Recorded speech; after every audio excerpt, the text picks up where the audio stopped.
channel. So today I'm going to say an example of how to live like a Christian.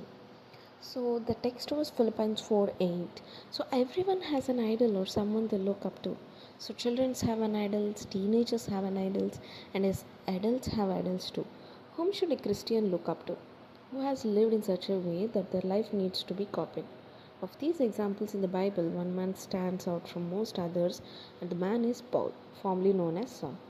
So, when we read of the trials faced by Paul as a preacher of Jesus Christ, we marvel at how Paul faced difficulties, and yet this man's attitudes never changed towards Jesus, and the decisions to leave everything. And even in the prison, Paul encouraged others by witnessing to those guarding him and sending letters to those outside the prison's walls. I wish we all could have that courage and stamina for Jesus.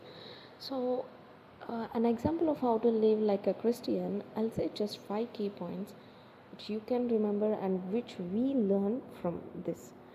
So, even though he was a victim, he was always confident. In Philippians 1:12 to 14, we can see Paul was looking at the possibilities of witnessing for Jesus in the situation presented. So Paul never thought of himself even though he was innocent of the charges. Remember Joseph from the Old Testament who was sold by his brothers. He saw positive things in what his brothers did to him. So not all negative things. So Paul preferred to look on the bright side and ask positive questions such as, what does God have in mind for this situation I am facing right now? So the second one is, despite the attitude of others, Paul remained cheerful. In Philippians 1:15 to 18, we can see so many deliberately tried to cause Paul much suffering, even to the point of trying to kill him. So Paul had learned to make room for each person's differences. So Paul teaches us that most situations and most people are not worth losing joy. Whenever we lose our joy, we become restless, angry, mean, and unpleasant. So let others be different. So what? Paul would say only when they try to alter the truth of the gospel should we defend and act. So the third one is Paul was hopefully despite all the uncertainties. In Philippians 1:19 to 20 we can see Paul's mind was focused on the essentials and those were the things that matter. So Paul knew that God was in control, so he had a peace of mind that kept him calm. The Jesus was being exalted and that gave him hope, and he had no reasons to be ashamed of being a prisoner, and that gave him confidence and durability. So Paul refused to be hurt or maintained by the words of others, no matter how critical or painful.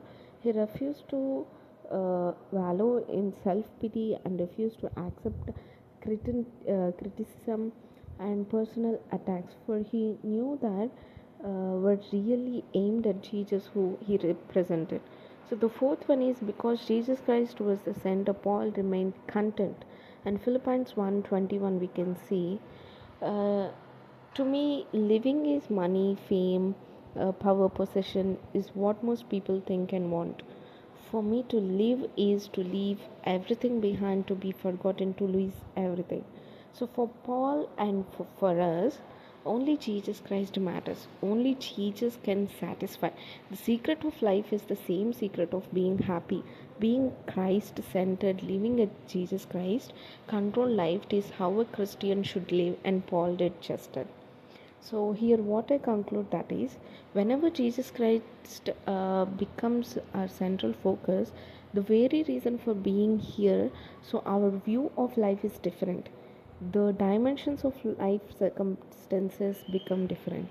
So, limitations are no longer a nuisance but become more like challenges. People are free to be concerned about others. Your opinions, motivations, and criticisms no longer seems important, and fears about self and the futures are allayed. So peace fills the void, and fresh new hope comes to replace the fear. We need to learn to let go of the things of trying to fix everyone's happiness. We have to get rid of competing and comparing ourselves with others. We have to put aside all our excuses. We have to let anxious fruits And clenched jars, that means anger and frustration. Let God real be in charge. Who better than God can be responsible? Amen.